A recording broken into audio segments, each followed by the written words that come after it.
জানি তো সানডে মানেই তোমাদের চিকেন ছাড়া চলে না। তবে এবারে পুজোয় চম্পারন চিকেন বা আহোনা চিকেনের এই রেসিপিটা একবার করেই ফেলো। ভাবো তো, প্লেটে যখন এই গোটা রসুনটা পড়বে, হাতে চাপ দিয়ে মাখনের মতো, তার সঙ্গে চিকেন আর পাতলা স্লাইস পেঁয়াজ, মুখে পড়লেই স্বর্গ। আগের এপিসোডে তো আমি আহোনা মশলার রেসিপিটা দিয়েছি, তো ইনগ্রেডিয়েন্টসগুলো একবার চেক করে নিও আর সেই অনুযায়ী মশলাটা আগেই বানিয়ে রেখো। এবার আসল মজা, চিকেন প্রিপারেশন। সবচেয়ে মজার ব্যাপার, চিকেনটি বানাতে কিন্তু একদম ঝামেলা নেই। দেখতে থাকো, বুঝতে পারবে।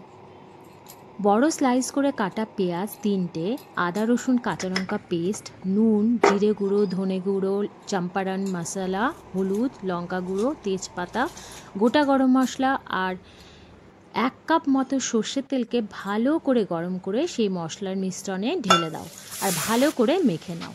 700 গ্রামের মতো চিকেন নিয়ে নিয়েছিলাম। চিকেন দিয়ে তার মধ্যে আমি টমেটো স্লাইস করে কাটা, কাঁচা লঙ্কা আর রসুন, গোটা রসুন এখানে দিতে হবে, সেটাই হচ্ছে ম্যাজিক। গোটা রসুন 3-4টে মতো দেবে, আমার রসুনগুলো একটু বড় ছিল বলে 2টো দিলাম। এবারে কড়াইতে সামান্য তেল গরম করে চিকেনটি দিয়ে দাও, ঢাকনা চাপা দিয়ে লো ফ্লেম করে বসিয়ে দাও। তারপর একেবারে ভুলে যাও তুমি কিছু রান্না চাপিয়েছ। 45 মিনিটস বাদে ধনে পাতা কুচি আর 1 চামচ ঘি দিয়ে নামিয়ে নাও।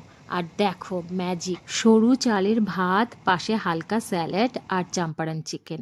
আহা!